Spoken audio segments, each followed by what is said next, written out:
This area doesn't look as badly damaged as that other district we went through. Indeed. The effects of Lenegis' transformation appear to be less pronounced here. Or, viewed another way, this area was simply luckier. Pardon me.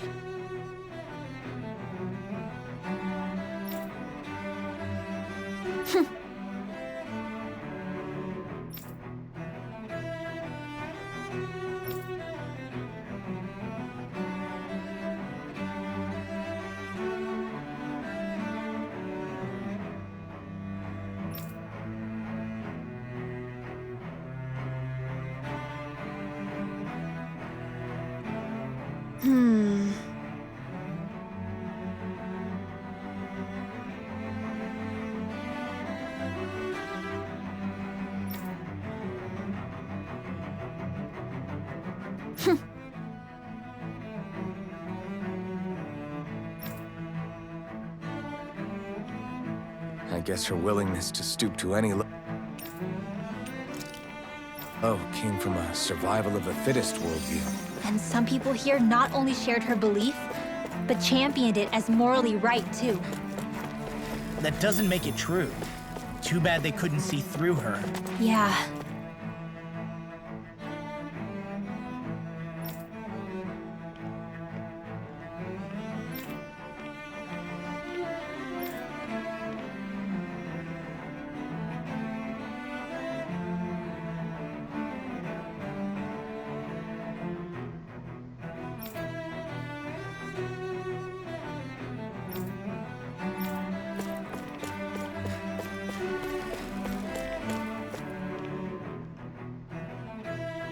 Ridiculous. Okay.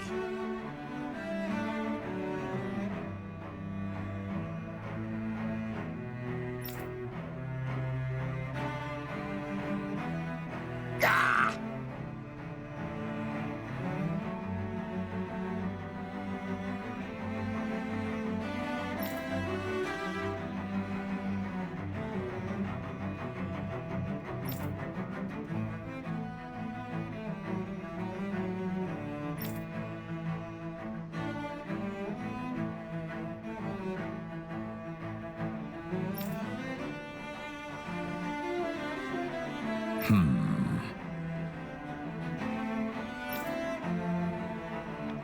It seems like the people on Lenegis don't really know much about Volron either.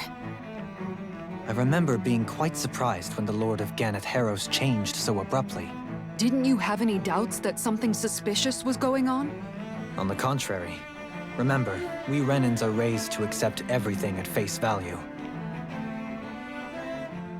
When you think about it, the families of Renan lords must see them differently than the rest of us. Yeah, despite the brutality they're known for. They must have had a lot on their shoulders, carrying all the weight and responsibilities of Renan society. Renans live in a world where strength and power determine their position in the social hierarchy, so they tend to grow up fiercely competitive. But their loyalty to their people is also strong. It's what brings them together against outside forces, and nothing exemplifies that more than the Lords. That's what makes them the guardians of all of Rena, so to speak. Right. It's the same reason Balsif hated my guts, and Ganabelt went after you, because we're threats to Rena. Guess that makes you an even bigger oddball than we thought. So, Alphen, have you gained anything from all of this? Yeah. I think it's made me realize that the Lords were all people, too. Balsif and the others, they all had their own circumstances to deal with as they went through life. Yeah, but still, just because they had loved ones in their lives doesn't mean... I know. What they did was horrible. I'm not trying to dispute that. But at the same time, they weren't incomprehensible monsters either. They were individuals, just like the rest of us. So I guess what I'm trying to say is...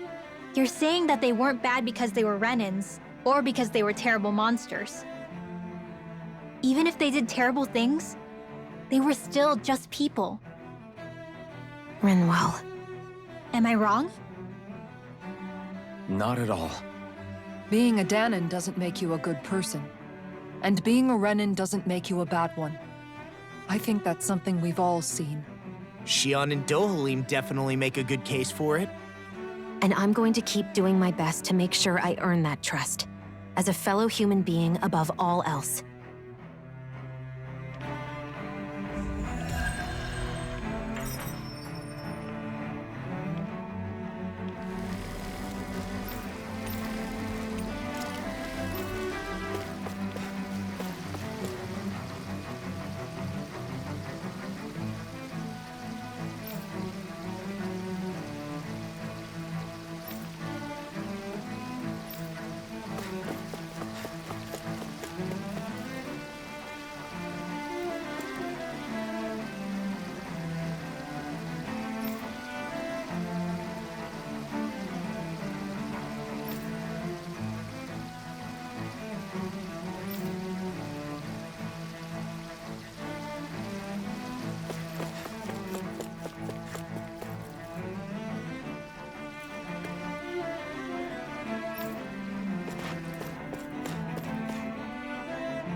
There's something I just don't get. What is it? The crown contest itself has always gone ahead as planned, right? In which case, the current sovereign of Rena should be whoever it was that won the previous contest. Yeah, that makes sense. So, who was it then? Hanfricht Milgras, the former lord of Cislodia, if memory serves. So then this Hanfricht whatchamacallem, he's the current ruler of Rena? The last I heard, yes. Though, admittedly, I haven't actually seen him since the end of the previous contest. You're saying that ever since becoming sovereign, he's never actually shown himself on Lenegus? I guess over holocom maybe, but not in the flesh. Same thing goes for the sovereign that came before him. Now that you mention it, I don't recall anyone ever visiting Lenegus from the motherland, sovereign or otherwise. And that never struck you as a little bit odd? When you live here, it's as if you're conditioned not to notice all these strange quirks and discrepancies. The question is then, by whom? And to what end? A new Renis Alma is supposedly created to coincide with every crown contest, meaning each victor is awarded their very own. In other words, if that's true, there should be as many of the things out there as there have been contests. True, but going on what we witnessed in Pelagian, it didn't look like the sort of thing that could be made to order. But if even the victor's speeches have been part of some grand deception, then where are they? Quite frankly, I'm not even sure what to believe anymore. You and me both. Though we are Renin by blood, neither of us even knew that such a thing as a Dark Master Core existed, remember? With any luck, the Forbidden Zone might give us some answers. No use standing around here chatting about it then. Let's get a move on.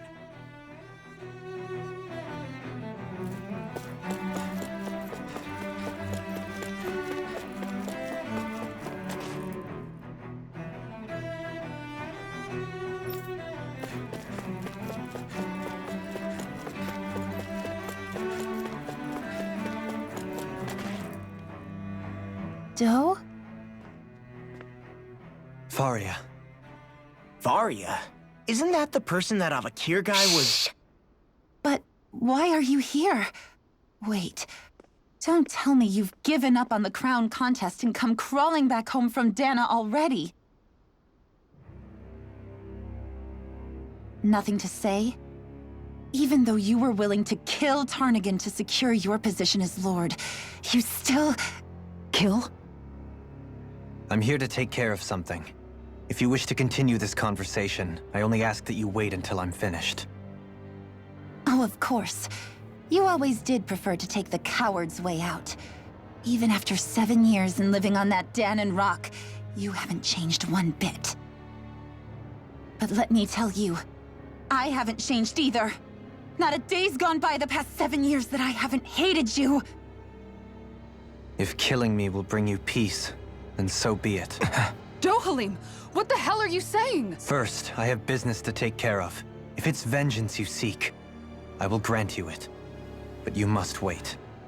My sins are legion. Let me finish what I came to do. Then you have my word. I will let you do whatever brings you peace.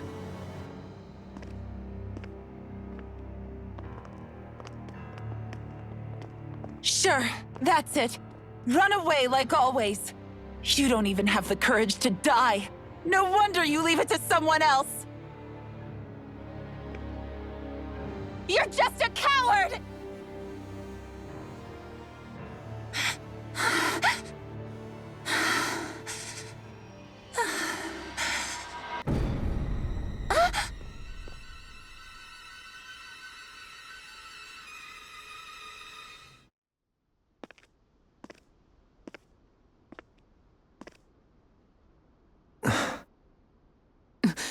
Dohalim. I apologize that you had to witness that. Is it true? What she said about you killing someone? Each of us have our pasts. I am no exception. Before, back in Menancia, you mentioned having taken a friend's life over the throne. Is that what she meant? The mistakes I made there were not my first, and may not be my last. I will say no more. Did you mean what you said? About letting her take your life if she wanted to? She has more right to my life than anyone. But you can't just... Whatever happens, I have sworn to put an end to the crown contest, and to ensure continued coexistence in Menancia. I have no intention of expiring before I do so. There are far too many questions I still seek answers to. Besides, you have just as much reason to kill me as she does. Dohalim! Forgive me. Some things are best left unsaid.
Wow, this place is beautiful!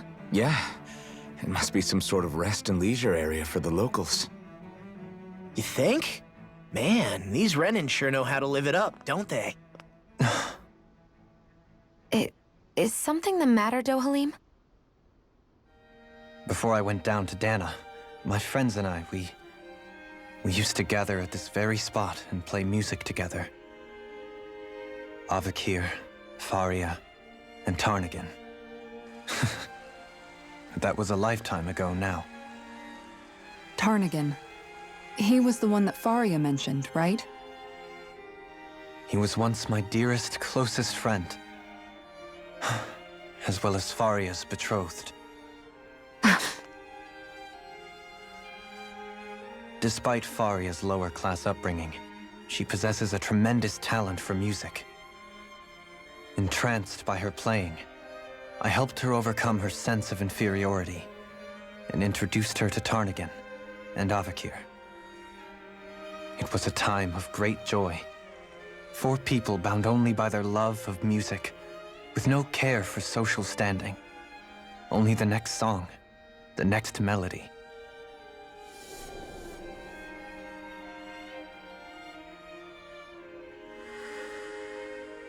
A friendship based on mutual respect, and a society where everyone is a prisoner to their social class. You really are different, Dohalim. I suppose it's natural you would see it as strange. I would have, once. Now, I think the idea of breaking away from society's constraints and choosing your friends based solely on affection is something beautiful that's worth cherishing. Besides, it was that way of looking at the world that laid the foundations for coexistence in Menancia. Your praise does me too great an honor. I was merely following the wishes of my own heart. And even then, it only lasted until the crown contest began. After that, Tarnagan and I became fierce competitors for the position of Lord. Tarnagan had fallen for Faria. By becoming Lord, he aimed to wrest her from her humble origins and raise her to the highest echelons of society. But fate was not so benevolent. What happened? Tarnagan was no match for me in combat. On a level playing field, he wouldn't have stood a chance. But he was desperate and low on options, and he couldn't stand the thought of defeat. You mean he resorted to dirty tactics to try to win, right? But then why does Faria think...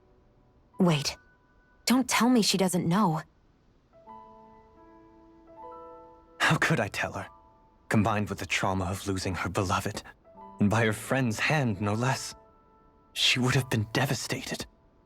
So instead you let her go on hating you, so she could use that hate as a crutch for her grief? That's not the same as running away, though. It is exactly the same. Unable to face the loss of my friend and the burden of my duty, instead I decried my fate and looked away from what I'd done. As for what happened after, that you already know.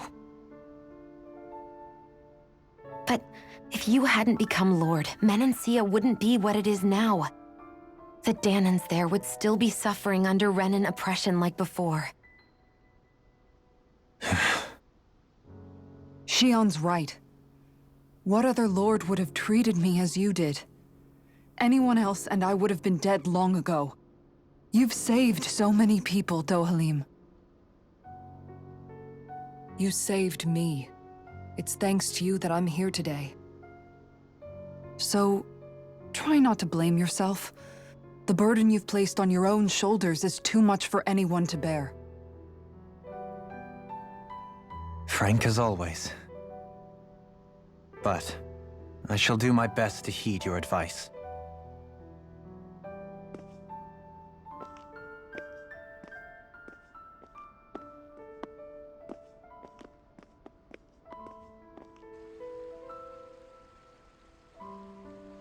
Do you think he'll be all right?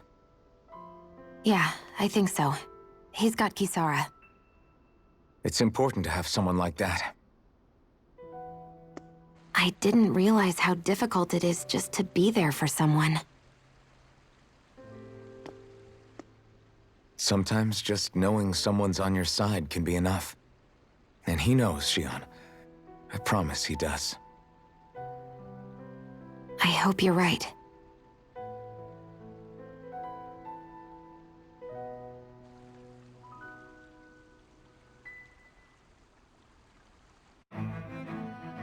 Alphen, Yeah? I never appreciated until recently just how much you were always there to support me. It goes both ways. You've helped me keep going more times than I can count. Maybe, but I still wanted to say thank you.